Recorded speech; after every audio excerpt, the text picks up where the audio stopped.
Assalamualaikum warahmatullahi wabarakatuh. Alhamdulillah, berkat iradah, inayah dan hidayah Allah, berjumpa lagi di channel YouTube Ustadz Ahmad Sukaiji Putra Amas Sambas atau Ustadz Asmas. Semoga pemirsa semua tetap semangat, sehat walafiat, panjang umur diberkahi Allah.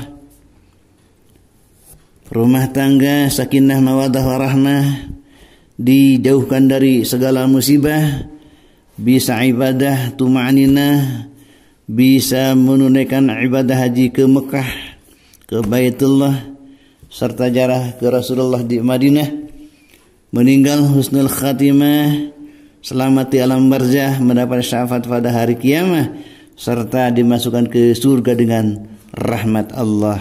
Amin ya rabbal alamin. Dan jangan lupa di like, komen, share dan subscribe-nya. Terima kasih. Adapun tema hari ini adalah macam-macam surga bagian yang pertama. Pemirsa yang dirahmati Allah, adalah sebuah kemestian bahwa seorang mukmin memiliki perbedaan di dalam melaksanakan amal ketaatan. Sebab pada dasarnya manusia diciptakan dengan membawa perbedaan di dalam kekuatan melaksanakan amal ketaatan kepada Allah. Ini adalah sunatullah yang berlaku di dunia. Lalu apa pengaruh dari perbedaan kemampuan di dalam melaksanakan amal ketaatan kepada Allah antara mukmin yang satu dengan mukmin yang lain? Perbedaan itu akan menentukan di sisi ketaatan yang mana seorang mukmin berada dalam performa terbaik di dalam berbuat ketaatan kepada Allah. Bila seseorang mukmin memiliki kekuatan terbaik di dalam sholat malam dan puasanya, maka di kedua jenis ibadah tersebut ia akan beribadah dengan sebaik-baiknya. Pada akhirnya akan menentukan di surga manakah dia akan bertempat tinggal sesuai dengan jenis ibadah yang dilakukan selama hidup di dunia. Bila kita memperhatikan Al-Quran, maka kita akan melihat adanya perbedaan di dalam memperlakukan orang-orang mukmin dan beriman sesuai dengan jenis amal ketaatan yang mereka lakukan.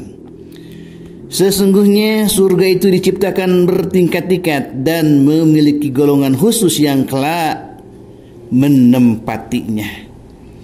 Hai Muhammad, perhatikan bagaimana kami melebihkan sebagian mereka atas sebagian yang lain, dan sesungguhnya akhirat itu lebih besar derajatnya dan lebih besar keutamaannya. Al-Isra ayat 21. Disebutkan dalam satu hadis yang diriwayatkan oleh Imam Al-Hakim dari sahabat Abi Sa'id Al-Khudri bahwa Rasulullah sallallahu alaihi wasallam bersabda, surga itu terdiri dari 100 tingkat.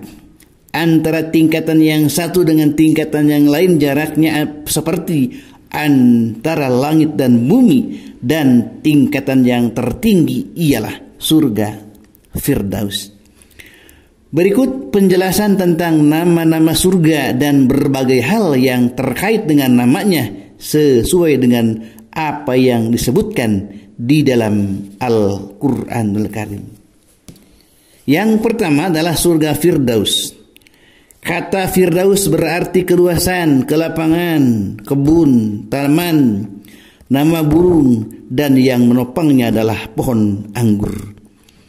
Di dalam surah Al-Kahfi ayat 107 digambarkan bahwa orang-orang yang beriman dan beramal soleh disediakan surga Firdaus.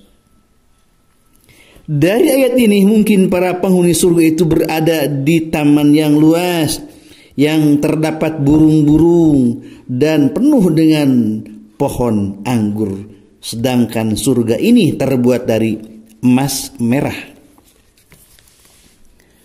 Surga Firdaus digambarkan Al-Quran di dalam surah Al-Mu'minun ayat 1 sampai dengan 11 yang dijelaskan di dalam kitab tafsir Ibnu Katsir sebagai berikut.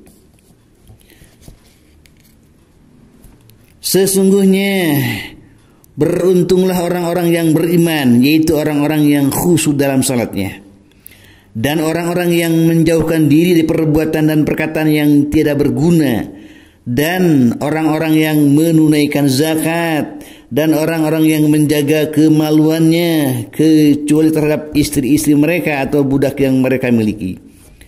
Maka sesungguhnya mereka dalam hal ini tidak tercela. Barang siapa mencari yang di balik itu, maka mereka itulah orang-orang yang melampaui batas. Dan orang-orang yang memelihara amanat-amanat yang dipikulnya dan janjinya, dan orang-orang yang memelihara salatnya, mereka itulah orang-orang yang akan mewarisi, yakni yang akan mewarisi surga Firdaus, mereka kekal di dalamnya. Al-Mu'minun ayat 1 sampai dengan 11. Assalamualaikum warahmatullahi wabarakatuh.